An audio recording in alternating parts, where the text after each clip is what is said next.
Hi Lahiru, it's Jack here. First of all, I'd just like to make a proper heartfelt apology that I wasn't at the moderation screening.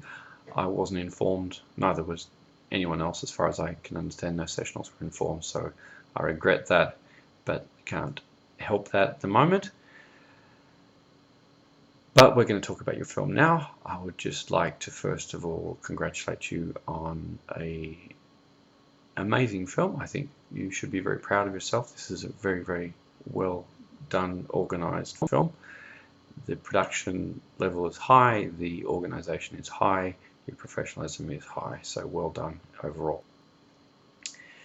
The only things I could say is just about polishing, is getting small things into it that we haven't already discussed ad nauseum. I think we've talked about your stuff so much now.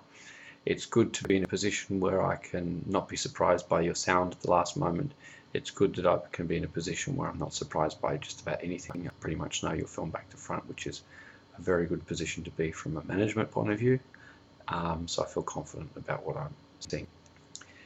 The little things which grab me still are more just to do with the sound, and there's a couple of things which I think we've talked about before. I assume that you're ignoring what I've asked, but I still think it would help in this moment in particular. Silence, silence, and then it comes in. I'd really like to hear that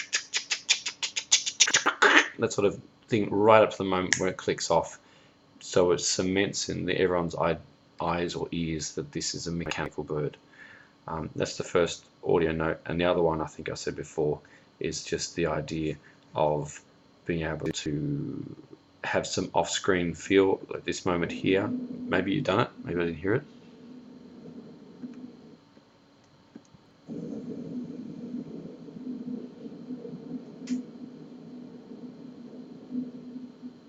No, I didn't hear anything. If it's there, it's very, very subtle. Just something to say, like a noise from a pigeon to show that it has landed, and that would shut me up completely, and I'll be completely happy with this film. You need to work still on this little guy here if you feel like it. I think that's worth your while because it would just add a proper level of polish and completion to the overall film. But yeah, otherwise I don't have much I could really comment on. Perhaps the Canary song might have an overlay or get some of this crayony texture here and eat up that text a little bit to make it feel a little bit more humane. That's something that probably wouldn't hurt. The shadow, oh yeah, that pops much better off the blue now, so that works well. That's all good. Yeah, that's all. Again, like I said, not much is new for me. Bit of a pop there. You might want to slow that one in a bit. Although, no, that's fine. It's good. That works there. There is a bit of a visual pop, though, when we go from here to here. Let's just look at that in Photoshop to see how we're popping.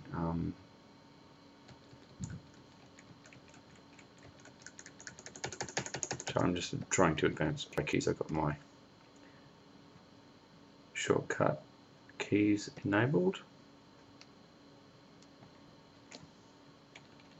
Oh, it is advancing, it's just really, really slow. Okay, let's go through. Come on, there we go. Boom, boom. So the head's the same, but I feel that there's a definite pop in the eyes. His eyes just suddenly shrink into his head. So if you're going to do that, you can see that the ears and the hair is exactly the same. So yeah, just be consistent with with that transition, because it comes off as quite a strong and abrupt pop. So just be careful that either adjust the head as well as the ears to make it feel like it's in a different scene. But yeah, I know the kid's supposed to be younger or older or whatever, but if that's the case, then make the body. Yeah, it's a difficult one to pull off, because I know you're trying to say that the the kid's getting older, and that would be your retort here, but it just doesn't read as the kid's getting older because he just looks like his eyes are shrinking. Nothing else is changing. So I don't know, it's a tricky one. I think that in the scale of things, it might be just the easiest one just to leave his eyes the same, because I don't think eyes necessarily get bigger. The head in general, as you grow, stays the same, so our bodies that get bigger. So I would tend to say grow the body a bit more if you want to make him look like he's more grown up. But don't grow the eye, or don't shrink the eyes. That's all good. This is all fine. I noticed that you put the grey line in there, but it's still not that noticeable. I think that you could probably put some more in, even if it just means going into Photoshop and adding an extra layer, and I don't know, something like just an adjustment layer like that over the top, and then put some sort of gradient on it.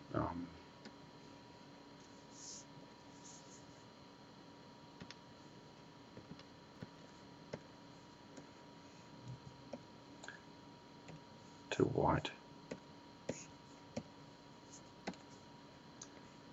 Just over the top of it, just to set it off a bit, because it's it really doesn't, and they can still be, do you know what I mean? You can have that in there, and then you can still blend that back. We just need something to set it off from the background, because at the moment, like I said before, it doesn't really feel like it sets it apart. So see that just a little bit of grey there, it delineates the top of the gravestone a bit better, and also that's the sort of lighting you get anyway from having that thing around there. You'd have a bit of ambient occlusion in and around that area. So if you could do something like that around that area, it's only going to be to your benefit to make it look like it's sitting on top of there, to ground it better. Yeah, same here. If you did the same thing, just that little sort of gradient thing around there, around the base. So here I'd do it slightly differently. Let me just hide this here, because again you've got so much white. I would again try and get something like that, this sort of area around there. And if you were to put it underneath it, I'll draw over the top of it. But if you were to have it getting darker towards the middle, there we go, darker towards the middle, and I don't know, blur that out. But there should be some kind of very, very subtle grain around the area where it touches. And again, I'm not doing it proper justice here, but something which helps to ground that better and also punch out the background. It's going to help you a lot.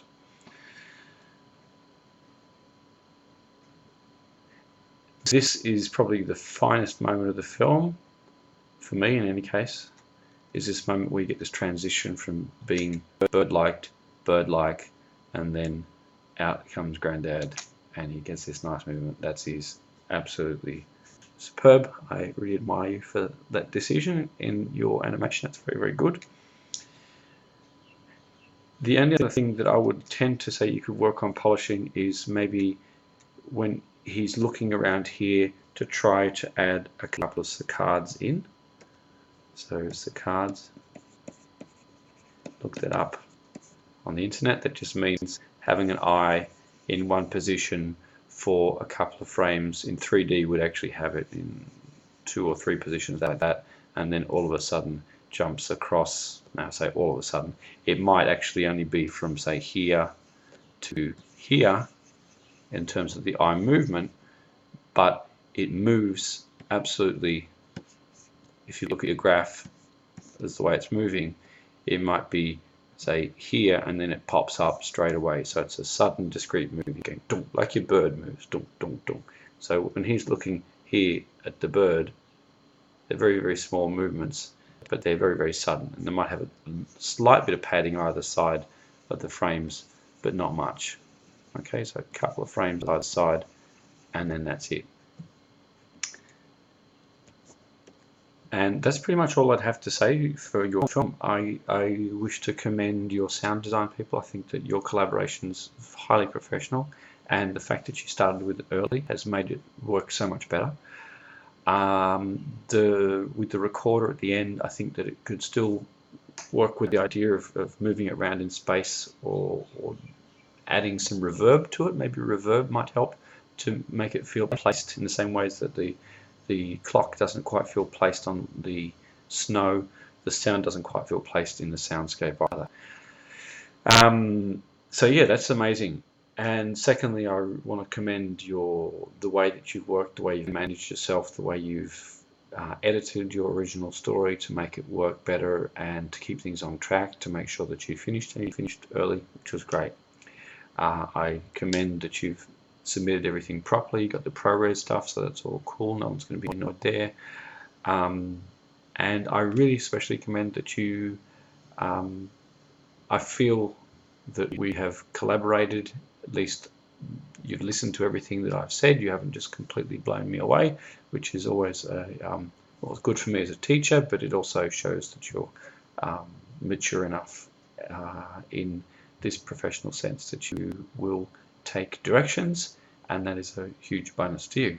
So on a personal note, it's been a great pleasure to teach you. You're a very good student, you're a wonderful person, and I wish you all the very best and continuation in your animation career. Hopefully we'll cross paths some stage. So I look forward to that, and we'll see you at the screening. Take care. Bye.